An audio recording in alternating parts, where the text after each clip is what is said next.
乘坐古井贡酒年份原浆冠名的品牌列车，本次列车全列禁烟。下一站，绍兴北站。Dear passengers, welcome aboard the CRH train. Smoking is strictly forbidden on this train. Next stop is Shaoxingbei Station. Mến chào Thái Ngộ cùng các bạn đã ghé qua kênh Su Đó Đây. Tiếp tục hành trình khám phá Trung Quốc. Hôm nay mời bạn cùng mình đến thăm thành phố Thiệu Hưng nhé.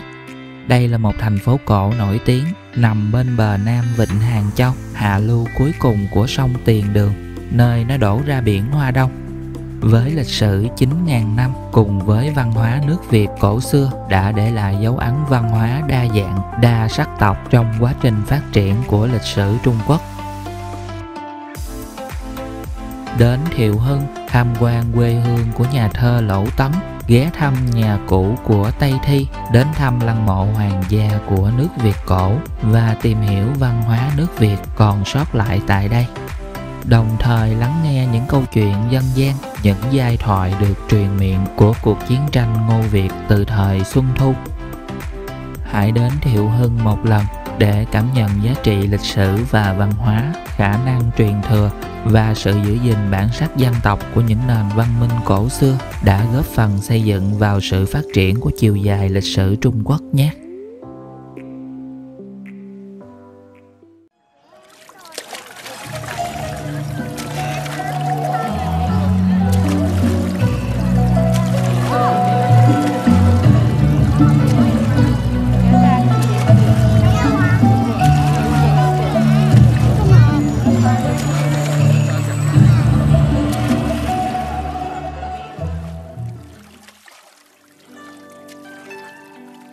Thành phố Thiệu Hưng là một thành phố lớn loại 2 thuộc tỉnh Chiết Giang.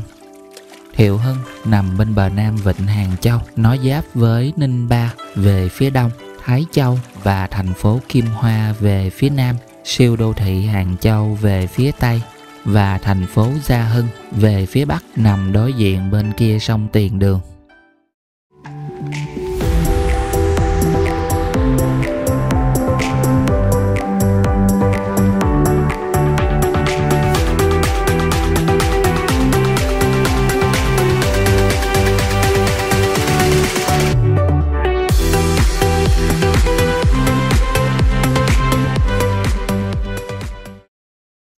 Địa hình của thành phố này là dạng địa hình hỗn hợp của đồng bằng, đồi và núi, với địa hình cao ở phía nam và địa hình thấp ở phía bắc. Tính đến năm 2024, thành phố Thiệu Hưng có thẩm quyền đối với 3 quận, 1 huyện và 2 thành phố cấp huyện, gồm có quận Việt Thành, quận Kha Kiều, quận Thượng Ngu, thành phố Chư Kỵ, thành phố Thận Châu và huyện Tân Xương. Thiệu Hưng là một thành phố mạng lưới lớn kết nối Hàng Châu, Ninh Ba và Thượng Hải. Đây là một thành phố lịch sử và văn hóa cấp quốc gia, đồng thời là thành phố sản xuất thông minh và sáng tạo quan trọng ở phía nam đồng bằng sông Dương Tử.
Ngược dòng lịch sử, trước đây Thiệu Hưng từng có nhiều danh xưng khác nhau như Việt Châu, Hội Kê, Sơn Âm, Ngô Hội, vân vân.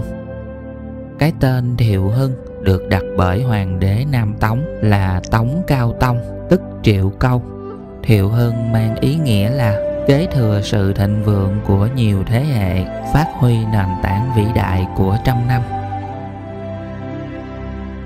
Lãnh thổ thành phố Thiệu Hưng có lịch sử khoảng 9.000 năm, bắt đầu từ di tích cổ được tìm thấy của nền văn hóa Tiểu Hoàng Sơn có lịch sử tồn tại vào giữa thời kỳ đồ đá mới đã được phát hiện tại đây.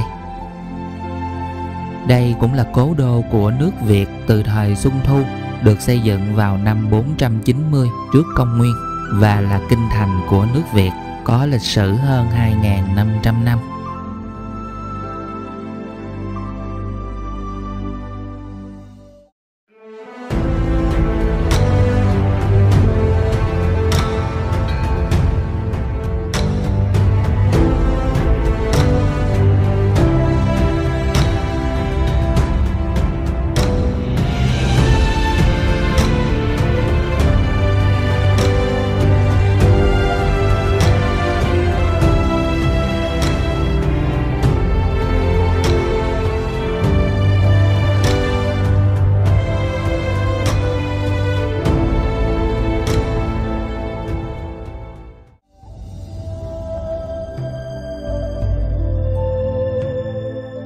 Theo lịch sử ghi chép lại, một nhóm các dân tộc nhỏ có tên Ô Việt sinh sống ở khu vực hạ lưu sông Tiền Đường và Vịnh Hàng Châu, sống bằng nông nghiệp và đánh bắt thủy hải sản. Đến thời Xuân Thu, dân số lớn mạnh, các bộ lạc liên minh tập hợp lại thành nhà nước, lấy tên là Đại Việt. Vua đầu tiên của nước Việt là Văn Xương, tức là cha của Câu Tiễn. Cuối thời Xuân Thu, chiến tranh Ngô Việt diễn ra. Năm thứ 3 đời vua Câu Tiễn của nước Việt, năm 494 trước công nguyên, Câu Tiễn bị quân Ngô đánh bại, buộc phải cầu hòa với quân Ngô và hy sinh thân mình để đầu quân sang nước Ngô để phục dịch. Kinh đô của nước Ngô đương thời là Cô Tô Thành, ngày nay là quận Cô Tô, thành phố Tô Châu. Còn kinh đô của nước Việt là Việt Thành, ngày nay là quận Việt Thành, thành phố Thiệu Hưng. Từ đây đã phát sinh ra giai thoại về câu chuyện nằm gai nếm mặt của Việt vương Câu Tiễn giành lại lãnh thổ từ Ngô vương Phù Sai, cùng với tình sử nổi tiếng của Tây Thi và Phạm Lãi trong dân gian. Ngủ quên trong chiến thắng đã khiến Ngô vương Phù Sai lơ là phòng bị và mất cảnh giác. Phù Sai đã thả Câu Tiễn trở về nước Việt. Câu Tiễn âm thầm xây dựng chiến lược và lực lượng quân đội lớn mạnh với sự giúp đỡ của Phạm Lãi. Từ năm thứ 13 đến năm thứ 24 đời vua Câu Tiễn nước Việt, khoảng năm 473 trước công nguyên, Câu Tiễn đã liên tiếp đánh thắng nước Ngô và chiếm được Cô Tô Thành, tiêu diệt được nước Ngô và buộc Phù Sai phải tự sát.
Danh lam thắng cảnh chủ yếu được du khách ưu ái tìm đến tham quan là những cổ trấn, quê hương, nơi ở cũ của những nhân vật lịch sử hoặc nhà văn, nhà thơ nổi tiếng trong quá khứ. Tọa lạc tại phố Trắp Sơn, quận Việt Thành, thành phố Thiệu Hưng. Đây là quê hương của Vương Hy Chi, người được mệnh danh là Thánh Thư Pháp. Ông là một bậc hiền triết thư pháp nổi tiếng thời Đông Tấn, nên khu tham quan này có tên là Thánh Thư Cố Lý. Trong khu tham quan này là một tổ hợp gồm khu dân cư, phố cổ, núi non, sông nước, chùa tháp, hội quán, phòng trưng bày, sân khấu, vân vân. Khu dân cư ở đây có tên là Vương Gia Thôn, có hơn 2.538 hộ gia đình đang sinh sống với dân số hơn 8.000 người. Vì ở đây có nhiều người họ Vương nên đặt là Vương Gia Thôn. Vương Gia Thôn nằm dưới chân núi Trắp Sơn. Trong thôn có nhiều điểm tham quan như phố Trắp Sơn, cầu Đề Phiến, học viện Trắp Sơn, nhà cũ của Vương Hy Chi, vân vân. Cầu Đề Phiến là một cây cầu đá cổ nằm trong phố Trắp Sơn. Cầu được xây dựng từ thời Đông Tấn. Bên dưới cầu có đặt hai bức tượng đồng mô tả cảnh Vương Hy Chi đang cầm bút đề một bài thơ lên chiếc quạt để tặng cho bà lão bán quạt. Đó là một câu chuyện cũ được tái hiện lại, nên tên của cây cầu này cũng được đặt theo câu chuyện đó là cầu Đề Phiến. Bài thơ được đề trên quạt cũng được tái hiện lại trên bức tường trắng của ngôi nhà nằm bên cạnh cầu.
Đứng từ trên cầu Đề Phiến, có thể nhìn thấy xa xa trên đỉnh núi Trắp Sơn là tháp Văn Bút, hay còn gọi là Vương Gia Tháp. Đây từng là nhà cũ của Vương Hy Chi, sau này được cải tạo thành chùa và đặt tên là Giải Châu. Nó có liên quan đến một câu chuyện cũ được kể rằng nhà của ông nuôi rất nhiều ngỗng trắng trong hoa viên. Một ngày nọ, có một nhà sư đến thăm Vương Hy Chi. Sau khi nhà sư rời đi, ông đã phát hiện một viên ngọc quý đã biến mất. Vương Hy Chi đã nghi ngờ nhà sư lấy cắp, khiến cho nhà sư bị mang tai tiếng và qua đời sau đó. Một thời gian sau, khi gia nhân của Vương Hy Chi làm thịt một con ngỗng mới phát hiện viên ngọc bị mất nằm trong bụng ngỗng. Vì lỗi lầm đó, ông đã cho xây dựng nơi ở của mình thành một ngôi chùa và đặt tên là Giải Châu. Dưới ánh nắng ấm áp của mùa xuân, khi bạn bước vào phố Trắp Sơn để tham quan, bạn sẽ thấy những nghệ sĩ nhiếp ảnh trẻ chụp hình những cô gái xinh xắn trong trang phục truyền thống, tạo hình duyên dáng trên cầu Đề Phiến. Bạn sẽ có cảm giác quen thuộc nếu như trước đó bạn đã từng đến tham quan thành phố Vô Tích ở Giang Tô, vì cảnh quan và không khí nơi đây khá giống với Huệ Sơn cổ trắng ở Vô Tích. Bạn cũng nhìn thấy những người trung niên đang ngồi pha trà và những người già bản xứ tóc bạc đang ngồi tắm nắng, tạo nên một khung cảnh thoải mái của cuộc sống bình yên. đi trên những con đường và hẻm nhỏ cổ kính được lát bằng những phiến đá xanh cổ xưa. Bạn sẽ có cảm giác như đang trải nghiệm một nốt trầm của thời gian động lại ở thị trấn này.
Tọa lạc tại số 241 đường Lỗ Tấn, quận Việt Thành, thành phố Thiệu Hưng, tỉnh Chiết Giang là quê hương của Lỗ Tấn.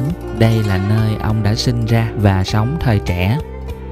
Nơi đây được cải tạo và bảo vệ vào năm 1953, trở thành điểm du lịch tại thành phố Thiệu Hưng. Nó nằm bên cạnh quê hương của Thư Thánh Vương Hy Chi.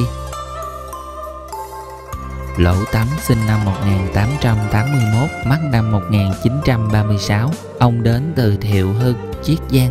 Ông là một nhà văn, nhà tư tưởng, chiến sĩ đấu tranh dân chủ nổi tiếng trên mặt trận văn hóa, một người tham gia quan trọng vào phong trào văn hóa mới, cũng là người sáng lập ra nền văn học hiện đại Trung Quốc. Mao Trạch Đông từng nhận xét hướng đi của Lỗ Tấn chính là hướng đi của nền văn hóa mới của dân tộc Trung Hoa.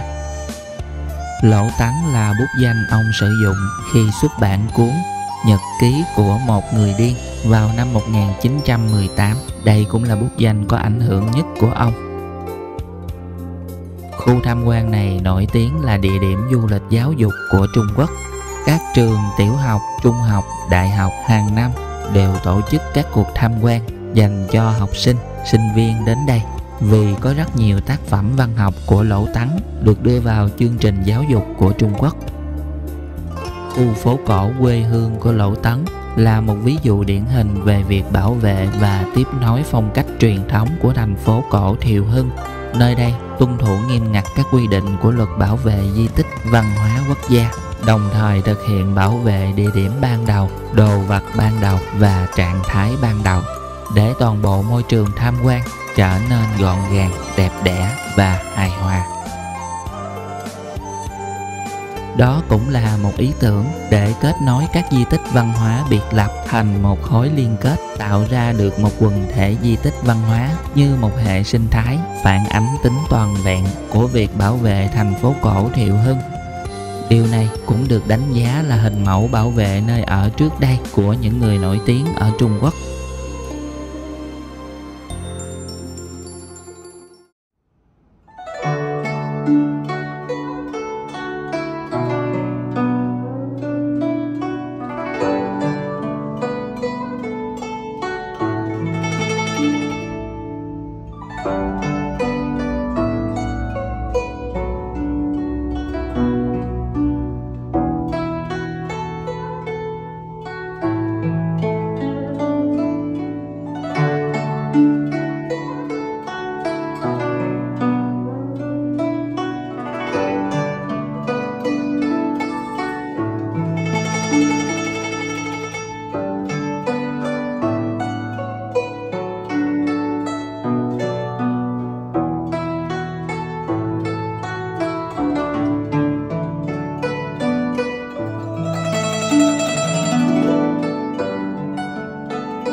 Khu thắng cảnh Đông Hồ nằm ở quận Việt Thành, cách trung tâm thành phố Thiệu Hưng khoảng 6 km về phía đông.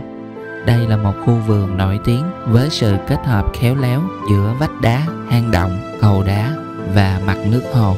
Đây là một trong 3 hồ nước nổi tiếng ở tỉnh Chiết Giang. Tuy Đông Hồ diện tích nhỏ, nhưng những tảng đá và hang động độc đáo của nó khiến cho nơi đây trở thành một kỳ quan hiếm có của phong cảnh hồ nước. Vị trí của Đông Hồ vốn là một ngọn núi đá xanh, Tần Thủy Hoàng trong quá khứ từng dừng chân ở đây để cho ngựa uống nước trong chuyến du ngoạn phương Đông. Trước đây nơi này có tên là núi Nhược Khâu vì chất lượng, độ cứng và độ bền tốt, nên sau thời nhà Hán, núi Nhược Khâu trở thành mỏ khai thác đá ở Thiệu Hưng. Trải qua hàng ngàn năm đục đẽo, cắt gọt, sử dụng những phương pháp loại bỏ đá đặc biệt, một nửa ngọn núi đã bị di dời, tạo thành vách núi đá thẳng đứng cao hơn 50 mét. Đông Hồ thực sự thêm phần nổi tiếng vì từng được sử dụng là bối cảnh cho một số phân đoạn trong bộ phim Tây Du Ký năm 1986. Trong tập phim, thầy trò Đường Tăng đến địa phận của Nữ Nhi Quốc. Mặc dù Nữ Nhi Quốc được quay ở Tô Châu, nhưng lối vào của Nữ Nhi Quốc được quay ở Đông Hồ, Thiệu Hưng.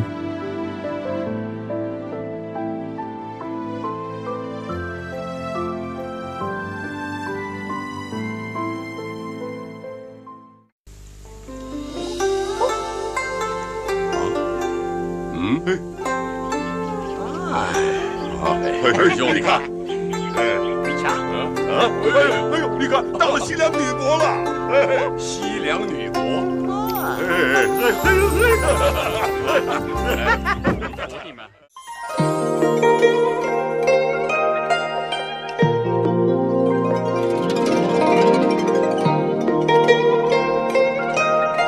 贫僧唐三藏参见女王陛下。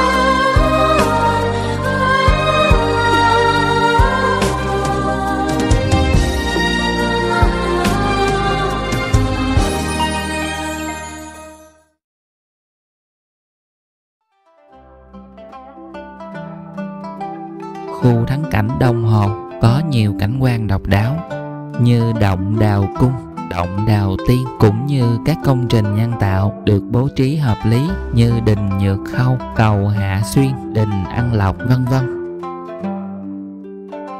Đến Đông Hồ, ngồi thuyền chậm chậm trên mặt nước, len lỏi qua các vách núi đá cao, cảm giác giống như đang ở trong một bức tranh.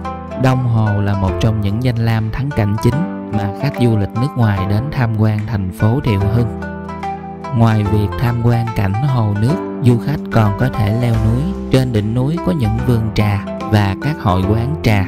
Đây cũng là nơi lý tưởng để đi bộ đường dài. Vào mùa xuân, từ trên đỉnh núi có thể nhìn thấy quang cảnh đồng bằng ở phía đông bắc của Đông Hồ, là một cảnh tượng tuyệt đẹp hiếm thấy ở thành phố Thiệu Hưng.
Lan Đình nằm ở làng Lan Đình, thị trấn Lan Đình, quận Kha Kiều, thành phố Thiệu Hưng. Tiền thân nơi này là một trạm bưu điện thời nhà Hán. Theo truyền thuyết kể lại, vào thời Xuân Thu, vua Câu Tiễn của nước Việt đã trồng rất nhiều hoa lan ở đây, nên nó cũng được đặt tên là Lan Đình. Lan Đình được mở rộng và xây dựng lại vào thời nhà Thanh với tổng diện tích là hơn 130.000 m². Bố cục của Lan Đình về cơ bản vẫn giữ nguyên kiểu mẫu theo phong cách kiến trúc thời nhà Minh và nhà Thanh. Toàn bộ khu vườn được sắp xếp theo kiểu thưa thớt và dày đặc đan xen nhau. Các tòa nhà, lầu cát được sắp xếp so le, tạo cảm giác thông thoáng. Như vừa nhắc đến ở đoạn trên, trong bộ phim Tây Du Ký năm 1986, thầy trò Đường Tăng khi tiến vào địa phận của nữ nhi quốc đã uống phải nước sông Mậu Tử. Điều này đã khiến cho Trư Bát Giới và Đường Tăng đau bụng và mang thai. Để hóa giải sự cố đó, Tôn Ngộ Không phải tìm đến núi Giải Dương ở phía Nam thành, chính là đạo quán của Như Ý đạo nhân. Trên núi có động Phá Nhi, trong động có giếng Lạc Thai, múc nước giếng Lạc Thai uống để chữa trị đau bụng. Bối cảnh núi Giải Dương, Tôn Ngộ Không chiến đấu với Như Ý đạo nhân để lấy nước giếng trong tập phim này được quay tại Lan Đình.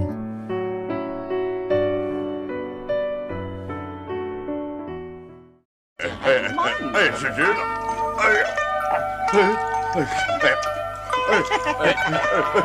好。师傅，你喝点吧。怎么回事？哎呦，师傅，怎么了？刚才还好好的，怎么这么快就？哎呦，怎么回事？怎么了，师傅？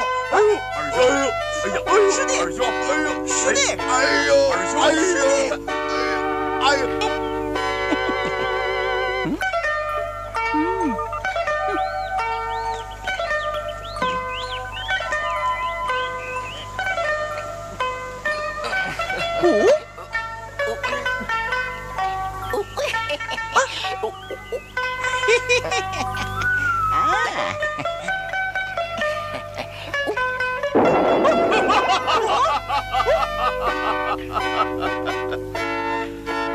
我这泉水不是白送人的。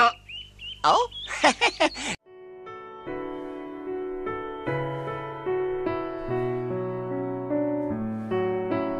，Ngoài ra, nơi đây còn có một bảo tàng thư pháp Trung Quốc được xây dựng vào năm 1988. Bảo tàng này trưng bày tóm tắt lịch sử thư pháp Trung Quốc. Có nhiều cổ vật liên quan đến thư pháp được trưng bày tại đây như nghiên mực, bút lông, giấy, mực, tranh thư pháp, bút tích của các nhà thơ, nhà thư pháp nổi tiếng trong quá khứ.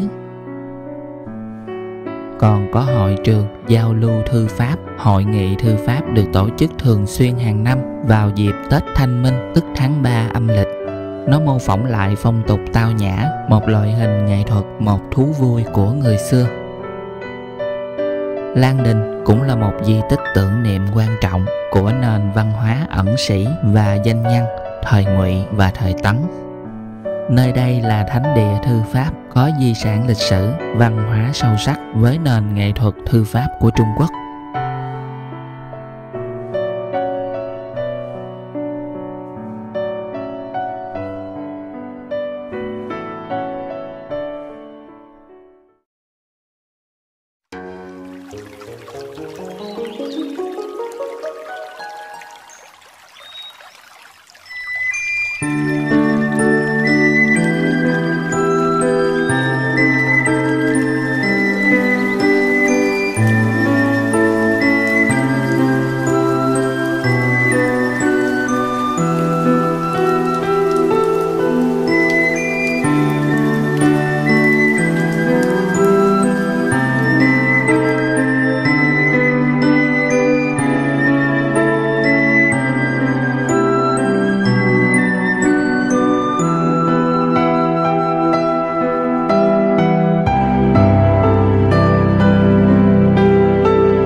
色从腮红起，无言洒雨滴，炊烟袅袅起，草道酸酸温酸的你在哪里？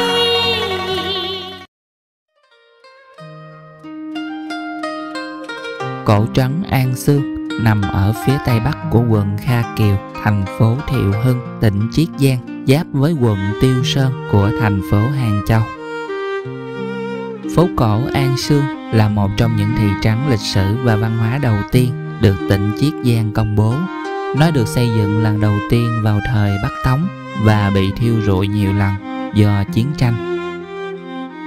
Nó được xây dựng lại vào thời nhà Minh và nhà Thanh. Phong cách kiến trúc của nó kế thừa những đặc trưng tiêu biểu của thị trấn sông nước Giang Nam. Nơi này mang phong cách giản dị mà tao nhã. Đặc sản nổi tiếng là lạp xưởng An Sương và kẹo kéo đường trắng nổi tiếng khắp nơi. Ngoài ra, tại An Sương Trấn còn có tiệc cưới trên nước mang đậm phong cách truyền thống, dân gian, rất độc đáo và thu hút khách du lịch. Nơi đây được biết đến với cái tên Bích Thủy Quán Nhai Thiên Vạn Cư, Thải Hồng Khóa Hà, Thập Thất Kiều, nghĩa là nước xanh trong vắt chảy qua những con phố có hàng ngàn ngôi nhà và 17 cây cầu vồng bắc qua dòng sông nhỏ.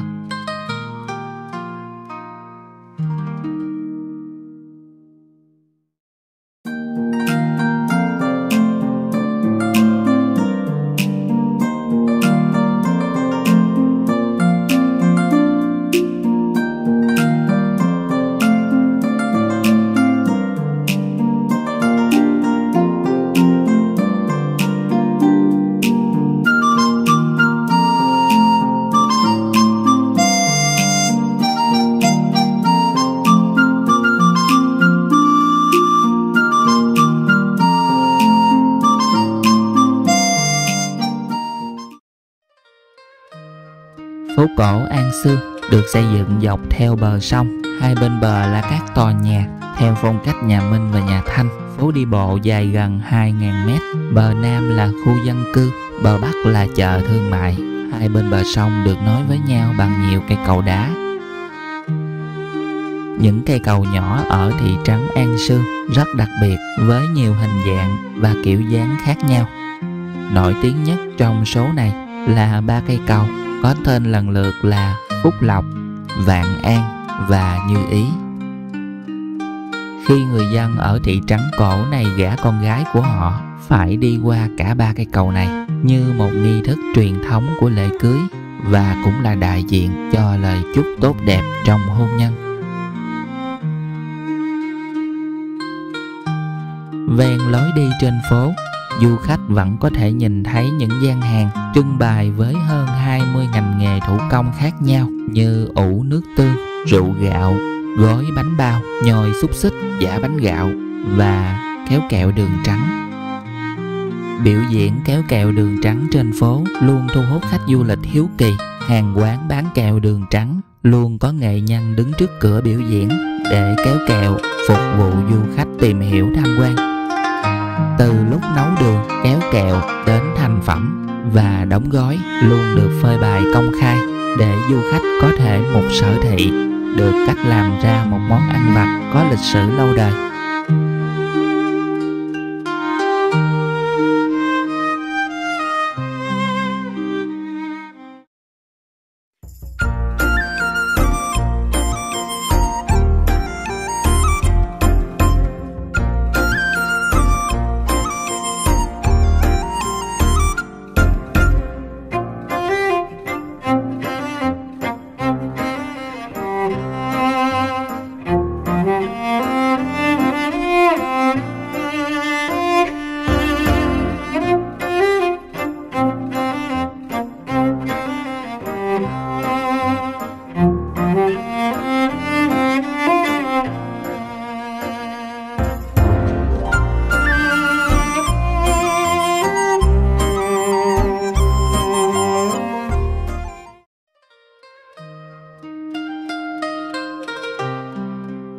Ngoài ra, phong tục dân gian thu hút sự chú ý nhất ở An Sương Trấn còn có nhạc kịch cộng đồng và phong tục tổ chức lễ cưới trên nước truyền thống.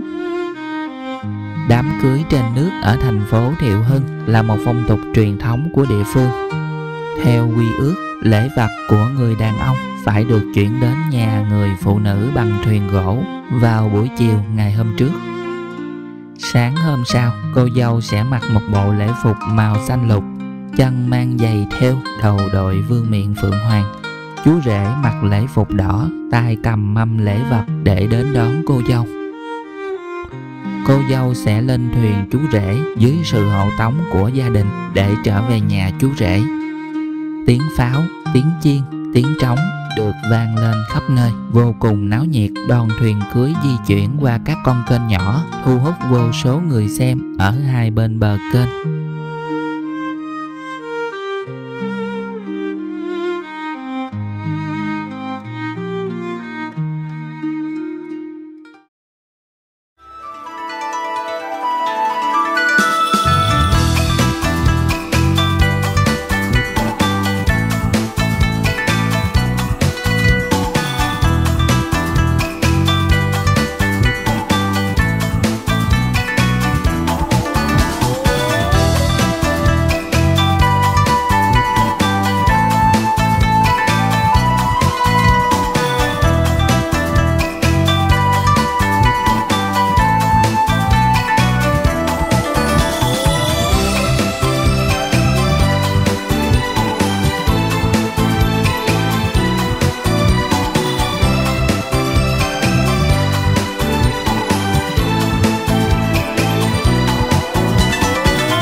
Khu thắng cảnh núi Phú Chi Sơn nằm ở thôn Đông Thành, quận Lĩnh Nam, thị trấn Lĩnh Nam, quận Thượng Ngu, thành phố Thiệu Hưng.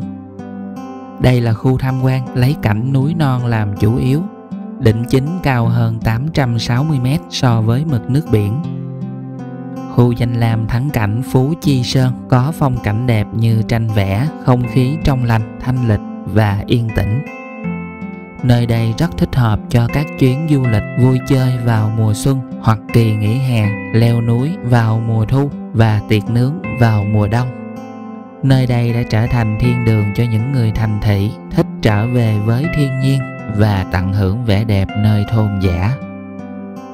Khu danh lam thắng cảnh Phú Chi Sơn có nguồn tài nguyên du lịch phong phú, những thửa ruộng bậc thang hàng nghìn năm tuổi và những ngôi làng trên núi cổ kính, cũng như nhiều dòng suối, hồ chứa nước, suối trên núi và các nguồn tài nguyên cảnh quan thiên nhiên đồi núi khác.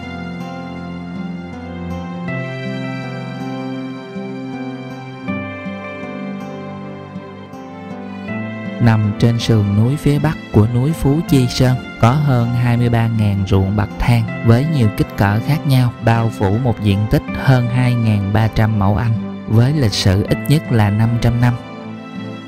Ngoài ra còn có làng cổ Tứ Bảo nằm trên sườn núi phía nam, những ngôi nhà cổ, những con đường cổ và những cây cổ thụ, cùng với người dân làng hiếu khách, có phong tục dân gian giản dị.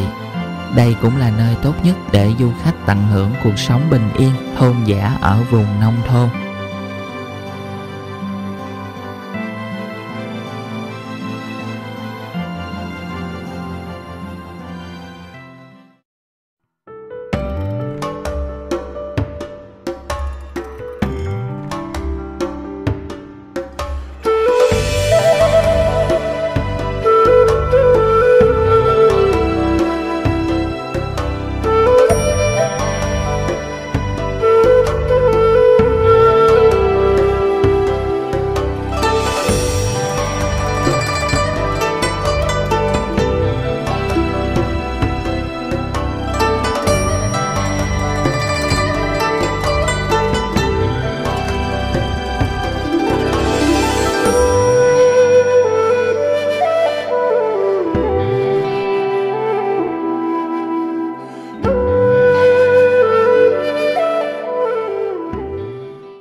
tháng 3 đến tháng 5 là thời điểm du lịch tốt nhất để đến thăm thành phố Thiệu Hưng. Đa số các lễ hội truyền thống đều tập trung vào khoảng thời gian này.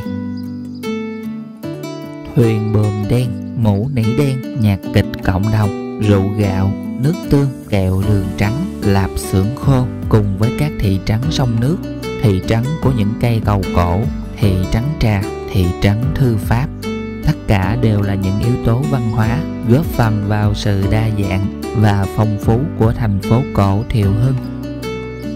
Đến Thiệu Hưng để cảm nhận sự êm đềm, thanh tao như những nét bút thư pháp của Vương Hy Chi, trải nghiệm nhịp sống nhanh chậm đan xen như sự giao thoa đổi mới trong văn chương của Lỗ Tấn và nét đẹp văn hóa, sự lắng động của lịch sử tại thành phố cổ xưa này nhé.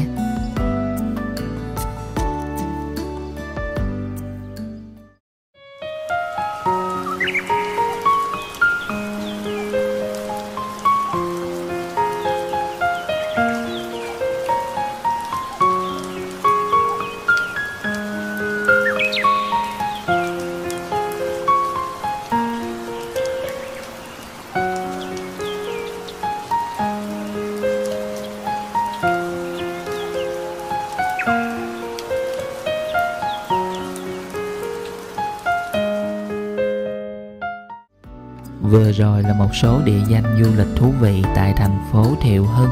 Mong rằng góp một phần thông tin hữu ích đến quý bạn gần xa.